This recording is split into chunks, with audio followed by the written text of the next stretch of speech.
Hello dear student, welcome to our channel Accountancy Learning Made Easy. बेटा this is another video of the chapter Accounting Ratios. Last video में मैंने आपको DK Goyal की book का question number 33 तक करा दिया था।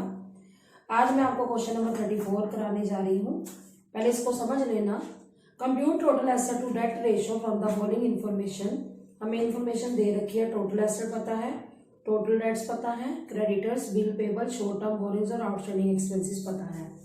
तो पहले तो आपको total asset to debt ratio का फार्मूला पता होना चाहिए। Total debts asset to debt ratio का फार्मूला आता है टोटल एसेट्स अपॉन डेट्स। अब बच्चे गलती क्या करके आते हैं, वो डेट्स में कंफ्यूज हो जाते हैं कि डेट कौन से हैं। डेट क्या मतलब यहाँ पर लॉन्ग टर्म डेट्स से है। तो आपको टोटल डेट्स तो दी हुई है, अब आप क्या करेंगे, टोटल एसेट पता है, टोटल डेट्स पता है। अब टोटल डेट्स कैसे, फार्मूला क्या है टोटल डेट्स का, लिखिए long term debts plus current liability. Total date का फार्मूला क्या है, long term debts plus current liability. Long term debts plus current liability. अब हमें क्वेश्चन में करंट लायबिलिटी की कुछ आइटम्स बताई हुई हैं। आज जैसे मैंने आपको करंट लायबिलिटी का क्या लिखवाया था, करंट लायबिलिटी में क्या आता है, टोस आता है, T for trade payables, O for other current liability, S for short term borrowings, plus और क्या आता है, S for short term provisions आते हैं। तो आपको यहाँ पर करंट लायबिलिटी की कुछ आइटम दे रखी हैं, तो आप पहले करंट लायबिलिटीज निकाल लीजिए। करंट लायबिलिटीज, करंट लायबिलिटी में आपको क्या क्या दे रखा है देखिए क्वेश्चन में। एक तो दिया क्रेडिटर्स, ठीक है, और एक है बिल पेबल। जो क्रेडिटर और बिल पेबल है वो क्या होती है, हमारी ट्रेड पेबल होते हैं, क्रेडिटर और बीपी। तो लिखिए creditors plus bill payable plus short term borrowings, short term borrowings दे रखी है हमें, और हमें दे रखे हैं आउटस्टैंडिंग एक्सपेंसेस। जो आउटस्टैंडिंग एक्सपेंसेस है वो क्या है, हमारी outstanding expenses other current liability है। अगर हमारे आ जाते हैं इनकम रिसीव इन एडवांस, तो वो भी हमारी क्या होती है, करंट लायबिलिटी। तो आप क्रेडिटर्स का अमाउंट लिखिए, दिया हुआ हमें क्वेश्चन में। क्रेडिटर है बेटा 2,50,000 प्लस बिल पेबल कितना है, दैट इज 20,000, लिख लीजिए 20,000, प्लस शॉर्ट टर्म बोरिंग्स में क्या है 1 लाख, प्लस 30,000 के हमें आउटस्टैंडिंग एक्सपेंसेस दे रखे हैं। तो आप पहले सबको प्लस कर लो, तो कितना आ जाएगा देखिए 4 लाख आ जाएगा, ठीक है, 4 लाख आ गया, करंट लायबिलिटी 4 लाख हो गई। अब हमें टोटल डेट्स दे रखे हैं, टोटल डेट्स कितने दिए हुए, that is 32 lakh. 32 lakh is equal to, अब हमें लॉन्ग टर्म डेट्स नहीं पता, लॉन्ग टर्म डेट निकालने हमने, प्लस करंट लायबिलिटी की जगह हम 4 लाख फिल कर देते हैं। तो आपके लॉन्ग टर्म डेट कितने आ जाएंगे, 32 lakh minus 4 lakh is equal to long term debts, ठीक है। तो 28 लाख के आपके लॉन्ग टर्म डेट्स आ जाएंगे, 28 लाख। अब आपका फार्मूला जो है total asset to debt ratio का क्या है, total assets to debt ratio is equal to total asset upon debts, total assets upon debts. अब टोटल एसेट गिवन है आपको, डेट्स आपने भी निकालने हैं। टोटल एसेट है बेटा 35 लाख और डेट्स आपके हैं 28 लाख।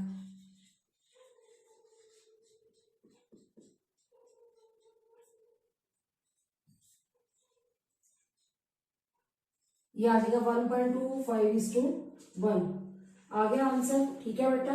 अब चलते हैं हम नेक्स्ट क्वेश्चन की तरफ। अगर मान लो हमें कमेंट पूछा होता कि हमारी ये रेशियो कैसी है, तो आपके टोटल एसेट डेट के कंपैरेटिवली ज्यादा ही होने चाहिए।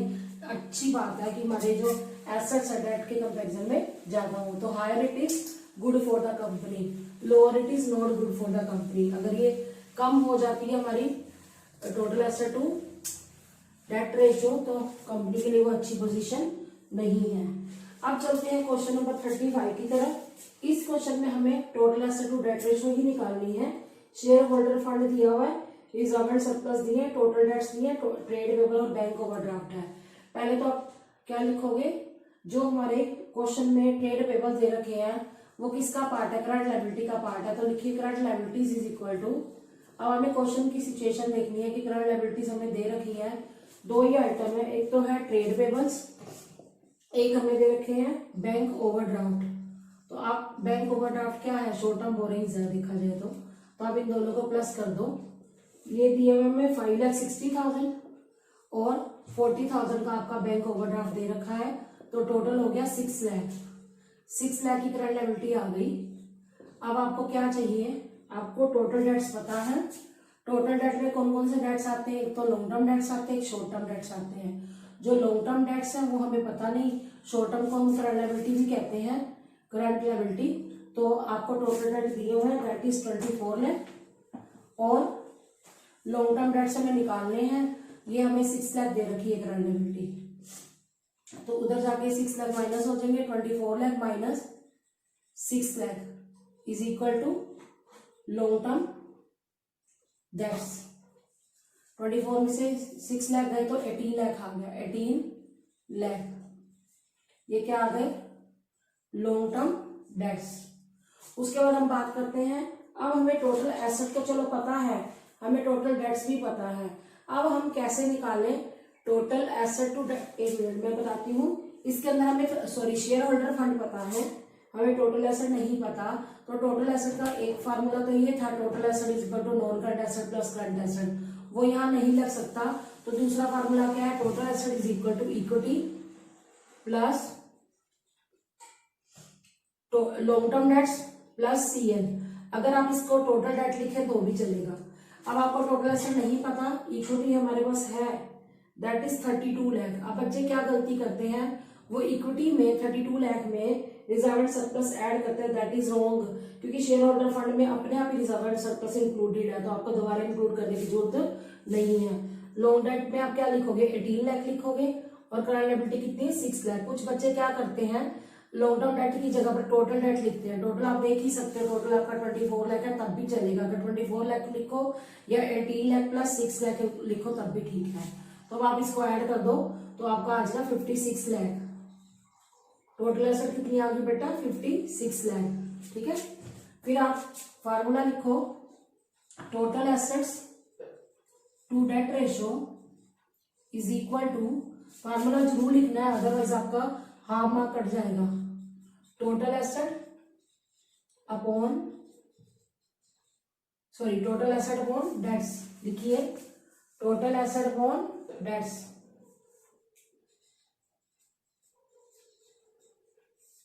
अब टोटल एसेट आपकी कितनी है, दैट इज 56 लाख। डेट का मतलब यहां पर क्या है, लॉन्ग टर्म डेट्स है, तो 18 लाख।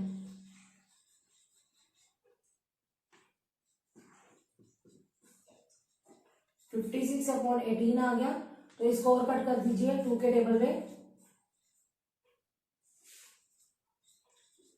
28/9 आ गया, 3.11:1 कंप्लीट हो गया। अब चलते हैं हम नेक्स्ट क्वेश्चन, क्वेश्चन नंबर 36 की तरफ। इस क्वेश्चन में हमें कहा गया total asset to debt ratio निकालनी है। हमें क्वेश्चन में डिबेंचर्स दे रखे हैं और लॉन्ग टर्म लोन दे रखा है। डिबेंचर और लॉन्ग टर्म लोन क्या है हमारी, ये लॉन्ग टर्म डेट्स है। उसके बाद जो शॉर्ट टर्म बोरिंग्स दे रखा है, शॉर्ट टर्म बोरिंग्स हमारी क्या है, करंट लायबिलिटी है। ठीक है, अब आप क्या करोगे, share capital reserve and surplus दिए हुए हैं, शेयर कैपिटल और रिजर्व एंड सरप्लस को ऐड कर दो तो हमारी इक्विटी निकल आती है। अब सरप्लस अलग से दे रखा है, आपने वो सरप्लस नहीं लेना।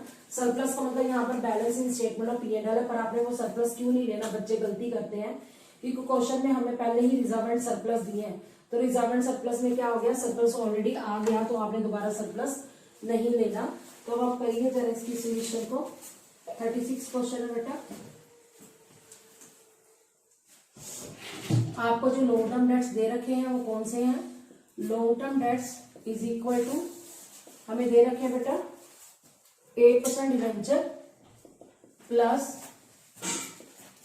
लोन फ्रॉम बैंक, जो हमने लोन लिया है बैंक से, वो भी हमारी लॉन्ग टर्म डेट्स का पार्ट है, लोन कर लायबिलिटीज को कहते हैं, that is 30 lakh plus 10 lakh, तो 40 लाख की आपकी क्या आ गई, लॉन्ग टर्म डेट्स, या इसको नॉन कर लायबिलिटी भी कहते हैं, 40 लाख।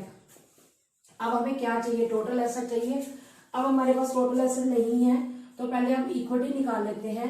इक्विटी में क्या आएगा, शेयर कैपिटल आएगी और रिजर्व एंड सरप्लस आएंगे। प्लस कर दो आप रिजर्व एंड सरप्लस। अब गलती मत करना और सरप्लस आपने नहीं लेना, क्योंकि रिजर्व एंड सरप्लस में ऑलरेडी सरप्लस आ गया। शेयर कैपिटल कितनी है, 20 लाख प्लस 5 लाख, 25 लाख आ गया। ठीक है, 25 लाख। उसके बाद हम करते हैं फार्मूला, क्या लगाएंगे टोटल एसेट का। Total asset is equal to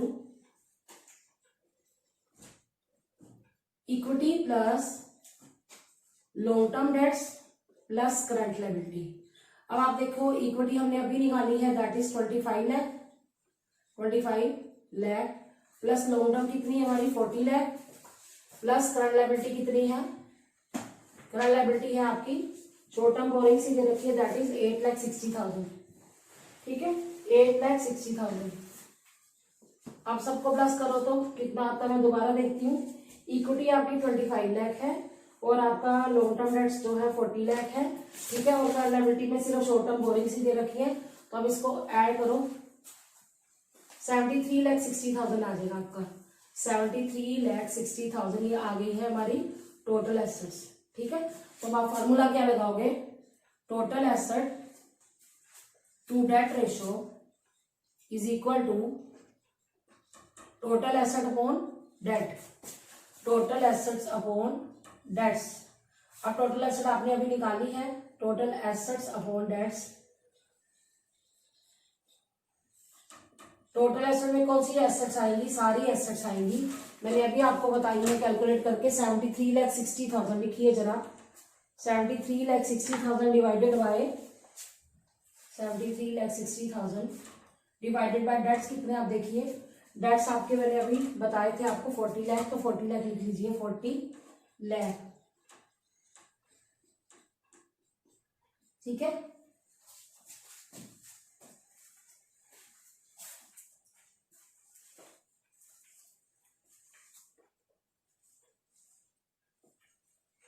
इसको कट करिए और ज्यादा जितना कट सकता है, ये आ जाएगा 1.84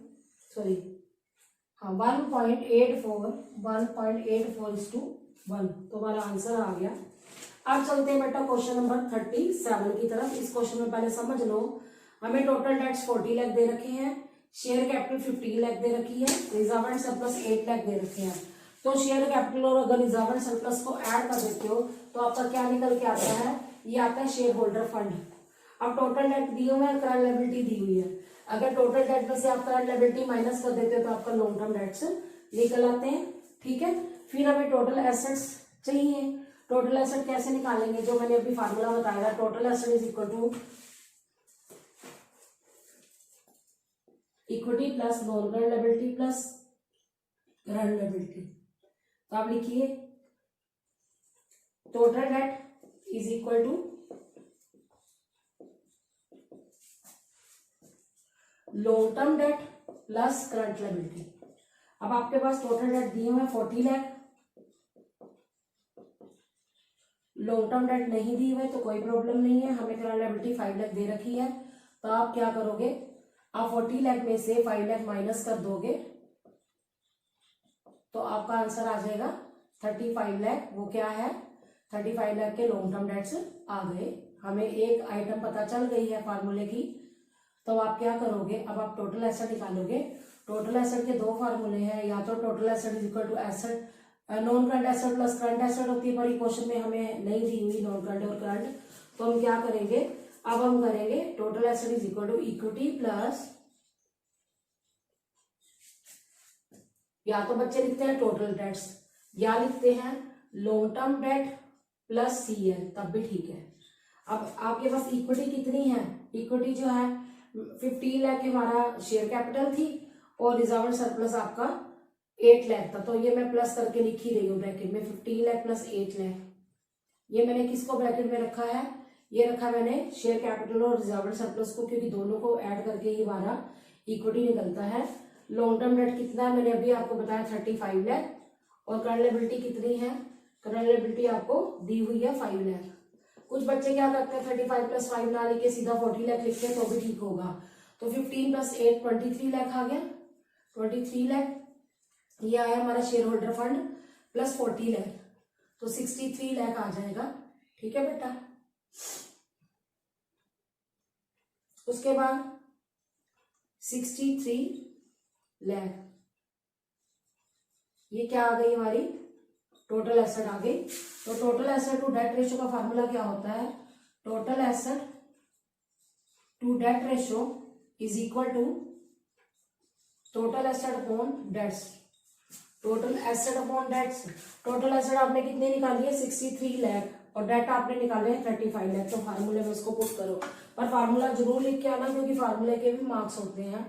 तो ये नहीं कि आप डायरेक्ट आंसर लिख दो, नहीं, टोटल एसेट अपॉन डेट्स। तो टोटल एसेट कितने हैं बेटा, that is 63 lakh upon debts, debts का मतलब यहाँ पर लॉन्ग टर्म डेट से है 35 लाख। तो जीरोस कट गई बेटा सारी की सारी,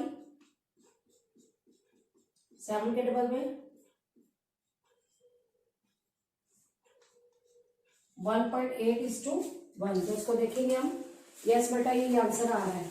अब अगला चलते हैं क्वेश्चन नंबर 38 की तरफ। Calculate total asset to debt ratio from the following. अब बेटा मैं आपको पहले कैपिटल एम्प्लॉयड का फार्मूला लिखवाने जा रही हूँ। लिखिए, कैपिटल एम्प्लॉयड का मतलब क्या होता है, जो बिजनेस में पैसा लगाया उसको हम कैपिटल एम्प्लॉयड कहते हैं। इसकी दो अप्रोच है, एक है लायबिलिटी अप्रोच। लिखिए liability approach.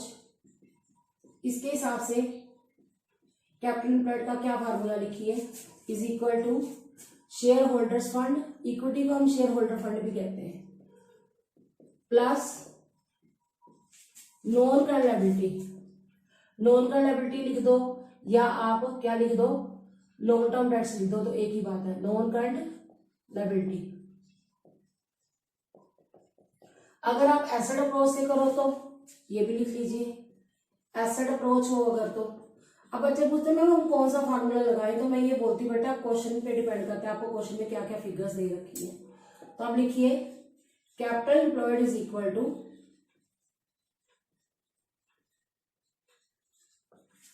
Non current asset plus current asset minus current liability. तो आप एक चीज नोटिस करिए क्या कि हमने अगर लायबिलिटी अप्रोच ली है तो हमने लायबिलिटी अप्रोच पे क्या नहीं लिया, सिर्फ करंट लायबिलिटी नहीं ली ना, शेयर होल्डर फंड भी लिया, नॉन करंट लायबिलिटी भी ली है। लेकिन आपने जो एसेट अप्रोच है उसमें हमने क्या किया, नॉन करंट एसेट और करंट एसेट तो ली है, यानी कि टोटल एसेट तो ली है और करंट लायबिलिटी ली है। तो इसको एक और चीज भी कह सकते हैं आप, नॉन करंट और करंट को क्या बोलते हैं, total asset, total asset minus current liability, ये भी कह सकते हो आप। या और क्या कह सकते हो ये भी बता दूं मैं आपको। आप ऐसे भी कह सकते हो, या तो ये non current asset plus working capital है। अब वर्किंग कैपिटल क्यों मैंने बोला, क्योंकि आपको वर्किंग कैपिटल का फार्मूला पता है CA माइनस CL। तो अब CA माइनस CL भी लिख सकते हैं, non current asset plus working capital, तो भी ठीक है। अब ये डिपेंड करता है क्वेश्चन में आप कैसे करना है। आप पहले क्वेश्चन को रीड कर लो। अब क्वेश्चन नंबर 38 है, ध्यान से देखिएगा। इसमें हमें कैपिटल एम्प्लॉयड पता है, शेयर कैपिटल पता है, रिजर्व एंड सरप्लस पता है। पहले तो आप शेयर होल्डर फंड निकाल लो। शेयर होल्डर फंड में क्या क्या आएगा, शेयर कैपिटल आएगी और रिजर्व एंड सरप्लस आएगा। Share capital plus reserve and surplus, reserve and surplus. Share capital कितनी है 20 लाख और रिजर्व एंड सरप्लस कितना है 16 लाख। तो ऐड करके कितना आ गया 36 लाख। 36 लाख आपका शेयर होल्डर फंड आ गया। उसके बाद हम बात करते हैं, अब हमें कैपिटल एम्प्लॉयड दे रखा है, तो आप पहले इसमें करंट लायबिलिटी निकाल लीजिए। पहले करंट लायबिलिटी में हमें दो ही आइटम दे रखी है, क्वेश्चन की लैंग्वेज को देखिए। करंट लायबिलिटी में हमें क्या दे रखा है बेटा, एक तो ट्रेड पेबल्स दे रखा है, trade payable plus outstanding expenses, outstanding expenses. तो हमें जो आइटम दे रखी है ट्रेड पेबल और आउटस्टैंडिंग एक्सपेंसेस 8 लाख प्लस 40,000, आप उसको ऐड कर दो। 8,40,000 आ गया आपकी करंट लायबिलिटी। अब आप देखेंगे कि कौन सी अप्रोच चलेगी। आपको शेयर होल्डर फंड भी पता है, करंट लायबिलिटी भी पता है। अब आपकी कैपिटल एम्प्लॉयड दे रखी है, तो अब लिखिए capital employed is equal to, आपकी ये वाली अप्रोच चलेगी, लायबिलिटी अप्रोच चलेगी। कैसे पता चला? क्योंकि शेयर होल्डर फंड आपने निकाल लिया है, ठीक है, और करंट लायबिलिटी आपको पता है, और क्वेश्चन में हमारा डेट नहीं पता, तो कोई प्रॉब्लम नहीं है। कैपिटल एम्प्लॉयड की वैल्यू पुट करो 60 लाख। बेटा ये क्वेश्चन नंबर 38 है, सॉरी 38 है ये। 60 लाख हमें कैपिटल एम्प्लॉयड दे रखी है, शेयर होल्डर फंड मैंने अभी बताया आपको 36 लाख आ गया। और नॉन करंट लायबिलिटी कितनी है हमें दे रखी है, नॉन करंट लायबिलिटी आपको नहीं पता, तो कोई प्रॉब्लम नहीं है। तो हम निकाल लेंगे 60 lakh minus 24 lakh, sorry 36 lakh, answer 24 lakh आएगा। तो एनसीएल को हम क्या बोलते हैं, लॉन्ग टर्म बोरिंग्स भी बोलते हैं। तो 24 लाख की आपकी नॉन करंट लायबिलिटी आ जाएगी। तो अब आपका क्या होगा, अब आपके पास टोटल एसेट नहीं है, तो कोई प्रॉब्लम नहीं है, क्योंकि हमें total asset to debt ratio में टोटल एसेट भी चाहिए, डेट भी चाहिए। डेट हमने निकाल लिए। अब टोटल एसेट कैसे निकलती है, लिखिए total asset is equal to equity, या इक्विटी लिख दो या शेयर होल्डर फंड, एक ही बात है, प्लस एनसीएल प्लस सीएल। इक्विटी कितनी है वो हमने अभी निकाली है 36 लाख। एनसीएल कितना है, दैट इज 24 लाख। और सीएल कितना मैंने अभी निकाला है 8,40,000। तो आप पहले वैल्यू पुट करके उसका अमाउंट निकाल लीजिए, ठीक है। अब आप 36 और 20 कितने होते हैं, 60 लाख, 60 और 68,40,000 आ गया। 68,40,000 की टोटल एसेट्स आ गई। अब आप क्या करेंगे, अब आप फार्मूला लगाएंगे। आपके पास टोटल एसेट्स भी आ गई और आपके पास डेट्स भी आ गए। तो आप लिखेंगे total asset to debt ratio, total assets to debt ratio is equal to total assets upon debts, total assets upon debts. अब आपके टोटल एसेट अभी मैंने आपको बताई है 68,40,000 है, और डेट्स कितने हैं, दैट इज 24 लाख, 24 लाख, ठीक है।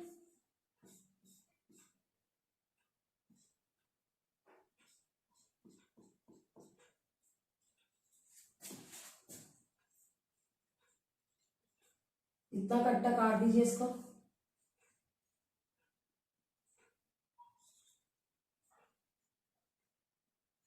ठीक है। ये आएगा बेटा 2.85। देखती हूं मैं एक बार करके,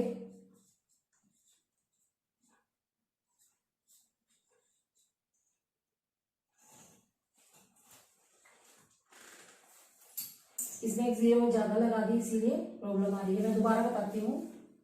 टोटल एसेट्स आपकी आई है बेटा, टोटल एसेट आपकी है 68,40,000 अपॉन 24 लाख, ठीक है।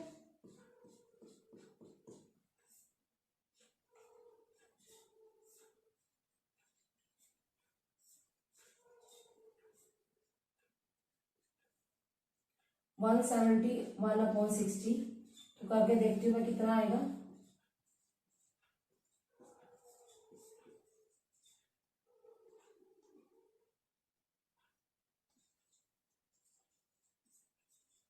ये आएगा 2.85:1, लिख लीजिए 2.85:1।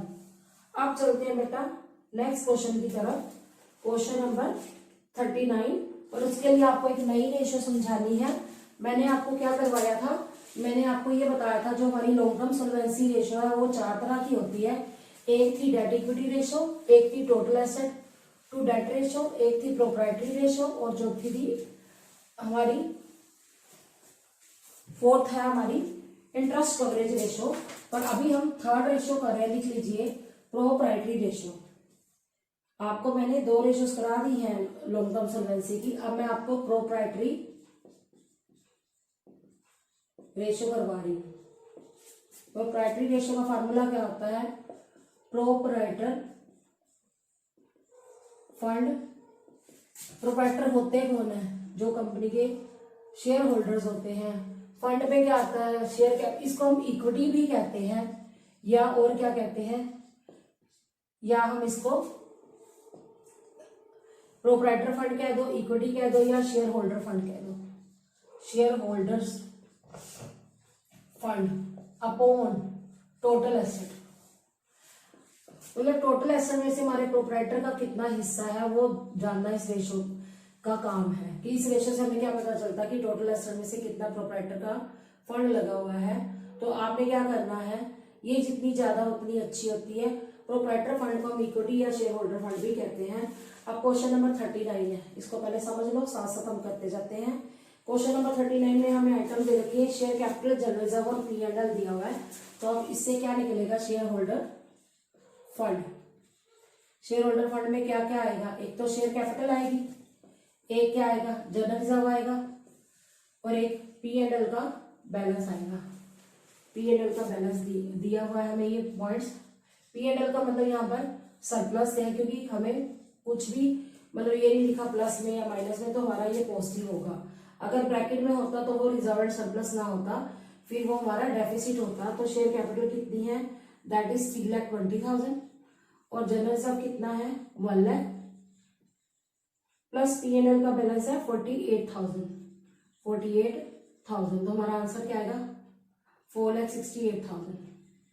ठीक है, 4,68,000 की हमारी इक्विटी आ गई। अब हमें जो लॉन्ग टर्म डेट्स है, लॉन्ग टर्म डेट में सिर्फ, वैसे तो लॉन्ग टर्म डेट का मतलब होता है लॉन्ग टर्म बोरिंग्स और लॉन्ग टर्म प्रोविजन, सिर्फ हमें डिवेंचर्स ही दे रखे हैं, वो है 1,20,000 मैंने लिख दिए। उसके बाद आपको जैसे डेट इक्विटी में डेट चाहिए और इक्विटी चाहिए, ये तो निकल आएगा आपका। लेकिन आपको और क्या चाहिए? चलो आप पहले डेट इक्विटी ही निकाल लीजिए। Debt equity ratio is equal to debt upon equity, debt long term debt upon equity formula है, या डेट अपॉन इक्विटी लिख दो तब भी ठीक है। लॉन्ग टर्म डेट से कितने आपके 1,20,000 है, और इक्विटी कितनी हमने अभी निकाली है? That is 4,68,000। तो अब आप क्या करो? जीरोस कट कर दो। ठीक है,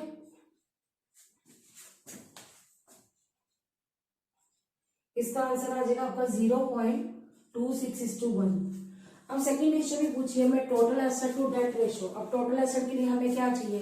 पहले टोटल एसेट निकालनी पड़ेगी हमें। तो टोटल एसेट टू डेट का फार्मूला होता है टोटल एसेट अपॉन डेट। अब टोटल एसेट हम कितनी लें वो देखेंगे। आपके पास क्या क्या दे रखा है? आपके पास टोटल एसेट का फार्मूला क्या लगेगा? Non current asset, current asset तो है नहीं। अब क्या फार्मूला लगेगा? Equity plus long term debts plus current liability. अब हम इक्विटी हमने अभी निकाली हुई है 4,68,000, प्लस लॉन्ग टर्म डेट्स कितने बेटा? लॉन्ग टर्म डेट्स हमारे 1,20,000 है, और करंट लायबिलिटी कितनी है? That is given 3,04,000। 3,04,000 दी हुई है। अब सबको क्या कर दो? ऐड कर दो। तो ऐड करके देखिए टोटल एसेट कितनी आती है, मैं भी आपको बताती हूँ। 4,68,000 प्लस 1,20,000 प्लस 3,04,000, ये आ जाएगी 8,92,000। 8,92,000। तो अब आप फार्मूला क्या लगाओगे? Total asset to debt ratio is equal to total asset upon debt, total assets upon debt. Total asset देखिए कितनी है? 8,92,000 है। Total asset to date,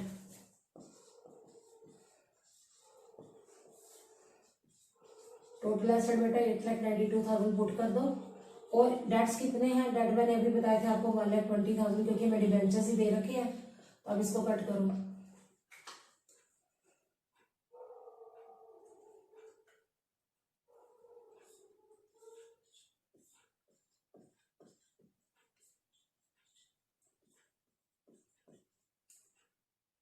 to 23 upon 60।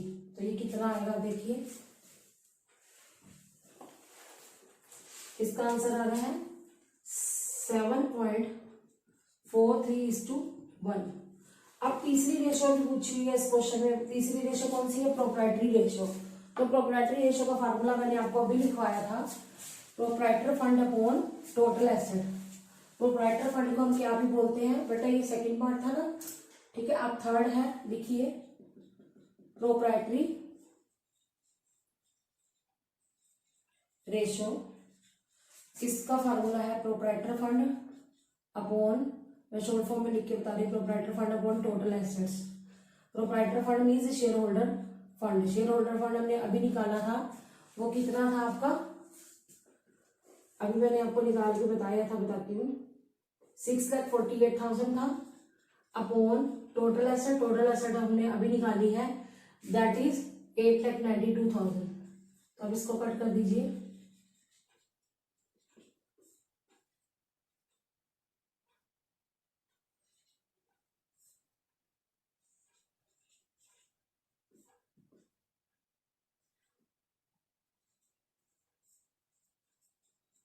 ठीक है, 162.223 तो आ जाएगा 0.52:1।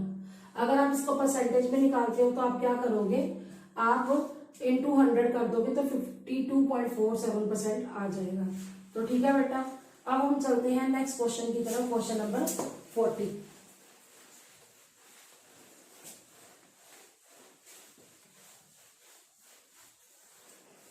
आप पहले क्वेश्चन को समझ लीजिए। क्वेश्चन नंबर 40 में क्या पूछा गया है, एक तो डेट इक्विटी रेशो पूछी है, एक प्रोप्राइटरी रेशो पूछी है और एक total asset to debt ratio पूछी है। इस क्वेश्चन में हमें डिबेंचर्स दे रखे हैं, लोन फ्रॉम आईडीबीआई दे रखा है, ठीक है। जो डिबेंचर और लोन फ्रॉम आईडीबीआई है, ये क्या है, डेट्स है। लिखिए जरा question number 40, debts is equal to, debt का मतलब बेटे क्या होता है, लॉन्ग टर्म बोरिंग्स और लॉन्ग टर्म प्रोविजंस।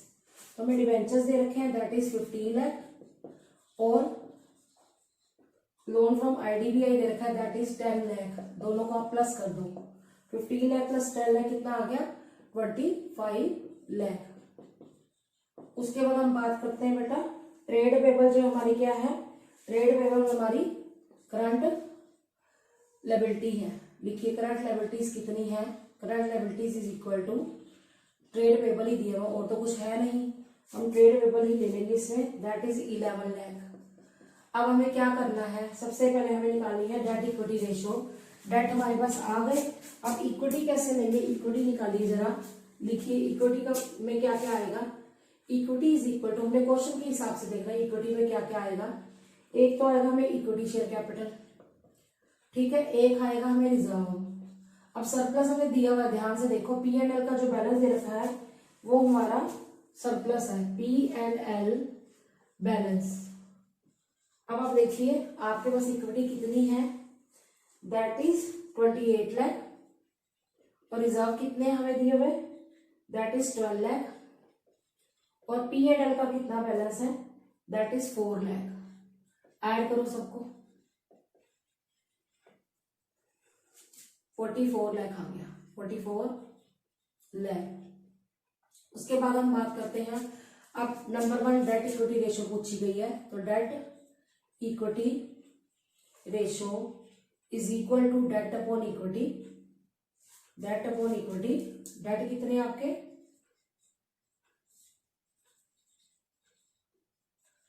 डेट आपको 25 लाख दे रखे हैं, और इक्विटी कितनी है आपकी 44 लाख। तो आप इसकी वैल्यू निकालिए बेटा, 25/44,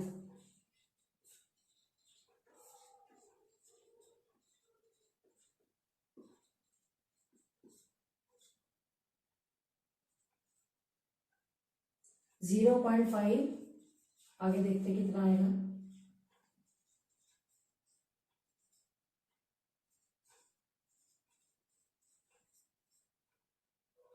यह 0.56:1। मैं एक बार आंसर चेक कर लेती हूँ, 0.56:1। वही 666 आ रहे थे, इन्होंने राउंड ऑफ करके 57 ले लिया, ठीक है। तो 0.57:1। अब चलते हैं नंबर 2 रेशो पूछिए प्रोप्राइटरी रेशो। प्रोप्राइटरी रेशो के लिए आपको प्रोप्राइटर फंड चाहिए। प्रोप्राइटर फंड इक्विटी को ही कहते हैं अपॉन टोटल एसेट होती है। अब टोटल एसेट हम कैसे निकालेंगे, इस क्वेश्चन में हमें गुडविल दे रखी है, अदर नॉन करंट एसेट पता है और करंट एसेट पता है, तो ये आपके ऊपर है। इस क्वेश्चन में हम वो वाली अप्रोच भी लगा सकते हैं। एसेट का फार्मूला क्या लिखेंगे, total asset is equal to non current asset plus current asset, या ये अप्रोच लगा लो, मतलब इस तरीके से निकाल लो, या फिर आप debt plus equity plus trade paper ले लो तो भी आ जाएगा। अब मैं आपको वैसे बता देती हूँ, डेट आपके कितने 25 लाख और 11 लाख कितने होते हैं 36 लाख। 36 प्लस 44 80 लाख, आपका 80 लाख आएगा। मैं दूसरे तरीके से भी समझा सकती हूँ, आपकी जो नॉन करंट एसेट है वो है 6 लाख की गुडविल है और 46 लाख का आपका क्या है अदर नॉन करंट एसेट है। तो आप इसको करिए जरा, 46 लाख ये हमारी नॉन करंट एसेट है और सॉरी ये करंट एसेट कितनी है, दैट इज गिवन 28 लाख। तो आप इसका प्लस करके देखेंगे आपका तब भी 80 लाख ही आएगा। ये दिया हुआ है, दोबारा बताती हूँ आपको, 6 लाख की हमें दे रखी है, तो 46 लाख ही आ गया 52 लाख। 52 लाख में आप 48 लाख ऐड करके देखो, 28 लाख ऐड करके देखो, ये 80 लाख ही आ जाएगा आपका। 80 लाख ऐसे भी आ जाता है। अगर आप दूसरे तरीके से समझोगे, फिर दोबारा बता देती हूँ, इक्विटी एंड लायबिलिटीज का टोटल एसेट ही होता है। Total asset is equal to equity plus liability. Liability means non current और करंट। अगर आप तीनों को प्लस करो, 25 लाख प्लस 11 लाख प्लस 44 लाख, तब भी आपका 80 लाख ही आ जाएगा। तो अब आप क्या करोगे, अब आप फार्मूला लगाओगे, total asset to debt ratio is equal to total asset upon debt. लिखिए total asset to debt ratio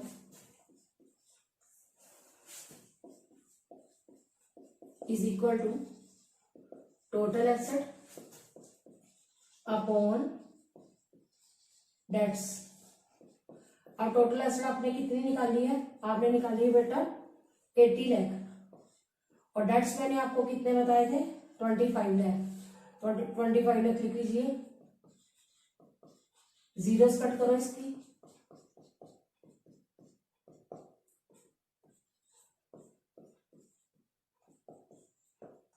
three 3.2:1 हमारा आंसर आ गया। अब चलते हैं प्रोप्राइटरी रेशो। बेटा ये नंबर 3 थी, नंबर 2 में हमें प्रोप्राइटरी पूछी है, तो नंबर 2 में ही प्रोप्राइटरी रेशो लिखेंगे। प्रोप्राइटरी रेशो का फार्मूला क्या होता है, proprietary ratio is equal to, लिखिए हमें चाहिए प्रोप्राइटरी रेशो के लिए, एक तो हमें चाहिए इक्विटी, इक्विटी को हम क्या बोलते हैं, प्रोप्राइटर फंड भी बोलते हैं, और एक चाहिए टोटल एसेट। अब हम क्या निकाल चुके हैं, अब हम निकाल चुके हैं बेटा टोटल एसेट, तो हमें दोबारा निकालने की जरूरत नहीं है। तो लिखो ये नंबर 3 थी बेटा, नंबर 2 बता रही हूं आपको,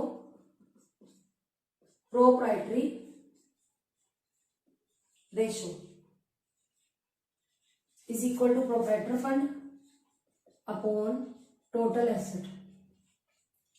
आपने प्रोप्राइटर फंड निकाला था, that was 44 lakh upon total asset. Total asset कितनी है आपकी 80 लाख, ठीक है, जीरो कट कर दो,